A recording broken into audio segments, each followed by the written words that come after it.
Hello नमस्कार विद्यार्थियों, Vipassana nursing classes में आप सभी का हार्दिक स्वागत है। हम पढ़ रहे थे पीडियाट्रिक नर्सिंग में हमने ग्रोथ एंड डेवलपमेंट पढ़ा था।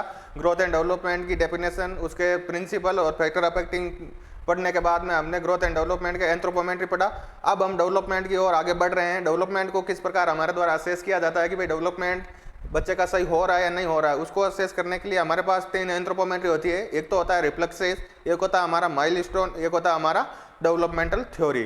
तो रिफ्लेक्सेस किसे कहते हैं, माइलस्टोन किसे कहते हैं, एंड डेवलपमेंट थ्योरी यानी कि बच्चा किस प्रकार डेवलप होता है, वो सारा का सारा हम वन बाई लेक्चर डिस्कस करेंगे। तो हम आज डिस्कस कर रहे हैं कि डेवलपमेंट को असेस करने के लिए रिफ्लेक्सेस का तो जाना, रिफ्लेक्सेस का जाना और माइलस्टोन का आना इंडिकेट करता है। रिफ्लेक्सेस का जाना gate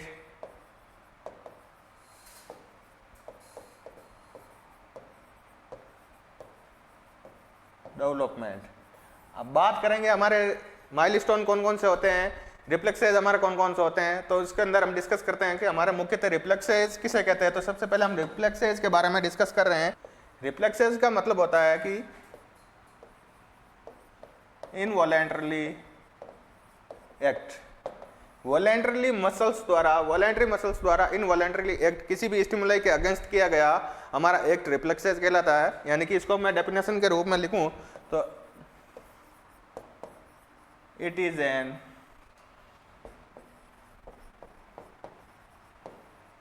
involuntarily act by voluntarily muscles in the response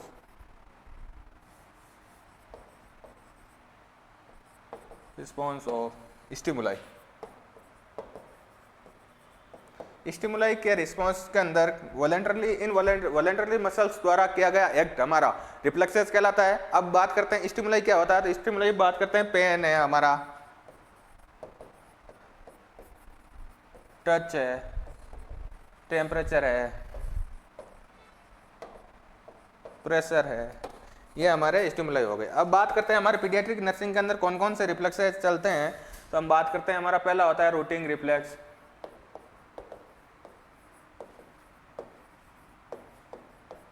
routing reflex है। दूसरा है हमारा टोनिक नेक रिफ्लेक्स है। ये जो दो प्रकार का होता है, एक होता है हमारा सिमेट्रिकल टोनिक नेक रिफ्लेक्स, एक होता है हमारा एसिमेट्रिकल टोनिक नेक रिफ्लेक्स।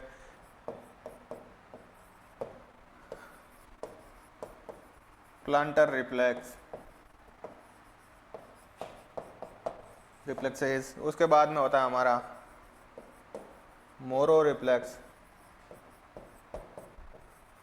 मोरो रिफ्लेक्सेस।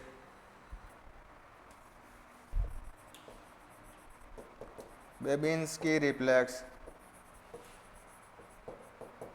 उसके बाद में होता है हमारा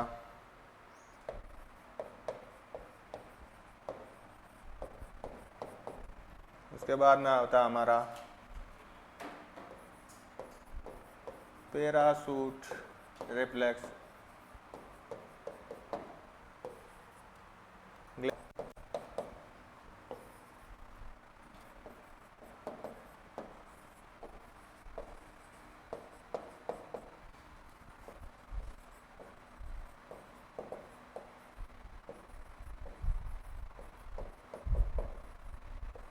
also known as dancing reflexes.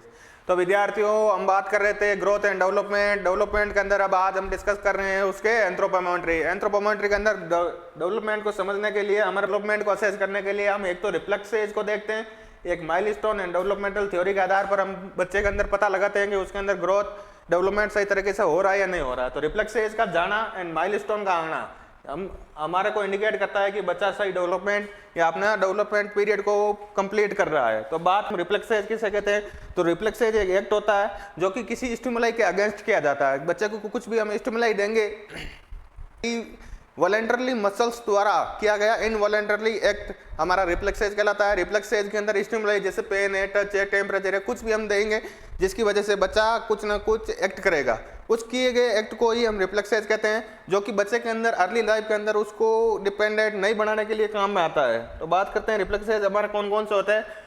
तो मैंने आपको डिस्कस किया कि हमारा एक होता है रूटिंग रिफ्लेक्स, एक होता है टोनिक नेक रिफ्लेक्स, एक होता है पाल्मर रिफ्लेक्स, एक होता है प्लांटर रिफ्लेक्स, एक होता है ग्लेबेला रिफ्लेक्स, एक होता है स्टार्टल, एक होता है मोरो, एक होता है बेबिंस्की। नेक्स्ट हम बात करते हैं, एक होता है हमारा parachute, डोल्स-आई reflex, stepping reflex.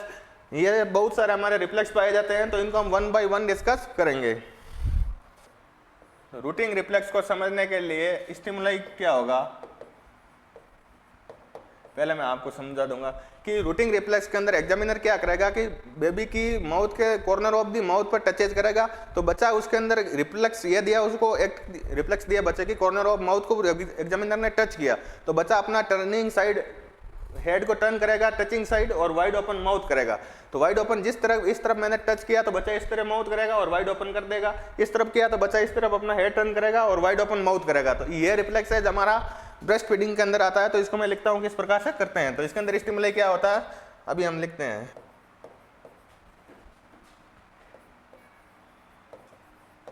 Touches the newborn corner of the mouth when the examiner touches the newborn corner of the mouth। अब एक्ट, तो अभी एक्ट लिखते हैं। turn his या her head toward touching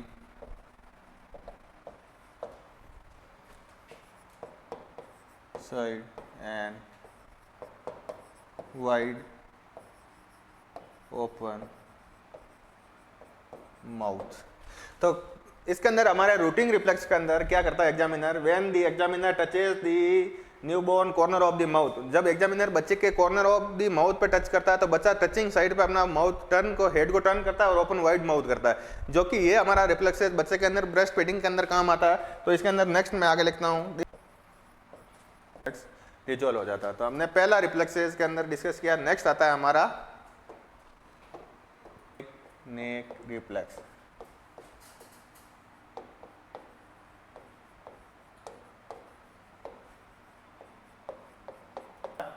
एक होता है सिमेट्रिकल टोनिक नेक reflex, एक होता है हमारा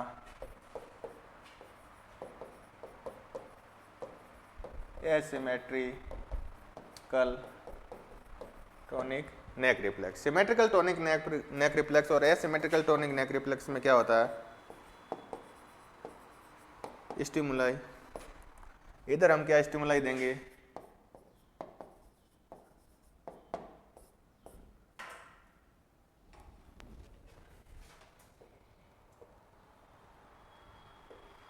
when the newborn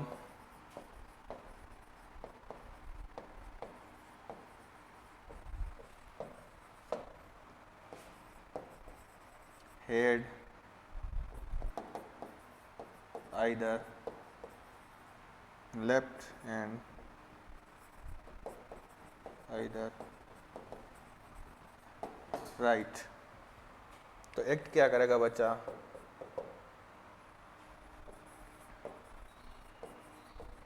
newborn turning side extremities flex and opposite side extend।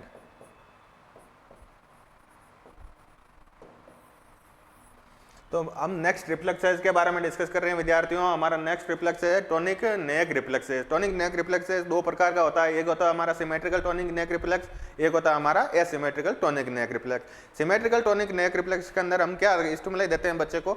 Asymmetrical tonic neck reflex के अंदर जब बच्चे की हेड को हम या तो राइट साइड में टर्न करते हैं या लेफ्ट साइड में टर्न करते हैं, इधर राइट या लेफ्ट हेड टर्निंग दी न्यूबॉर्न, जब बच्चे की नए न्यूबॉर्न की हेड को या तो हम राइट टर्न करते हैं या लेफ्ट टर्न करते हैं, तो बच्चे के अंदर क्या हमारा एक्ट होता है कि बच्चे जिस तरफ हमने बच्चे का सिर को मोड़ा यानी कि हेड को टर्न किया, उस साइड बच्चे की एक्सट्रीमिटीज तो होगी फ्लेक्स, अपोजिट साइड होगी एक्सटेंड। जैसे मान लो इस प्रकार से होगा, जैसे बच्चे का ये रहा हमारा बच्चा, तो ये इस साइड हमने टर्न हेड को टर्न किया, तो ये एक्सट्रीमिटीज होगी फ्लेक्स और ये होगी एक्सटेंड। अपोजिट साइड इस तरफ मैंने बच्चे का हेड को टर्न किया, तो इधर वाली जिस तरफ बच्चे का हेड को मैंने टर्न किया उस वाली एक्सट्रीमिटीज तो रहेगी फ्लेक्स और अपोजिट साइड वाली एक्सट्रीमिटीज होगी एक्सटेंड, जिसको हम कहते हैं एटोनिक सिमेट्रिक रिफ्लेक्स। नेक्स्ट हम बात करते हैं, सेम होगी, हेड को टर्न करेंगे और एक्ट क्या होगा हमारा, तो इसके अंदर अपर एक्सट्रीमिटीज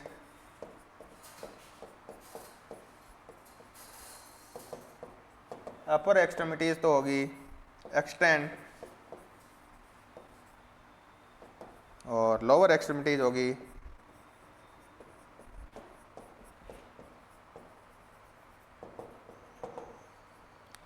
फ्लेक्स्ड। बात करते हैं ये रिजोल्व कब होता है,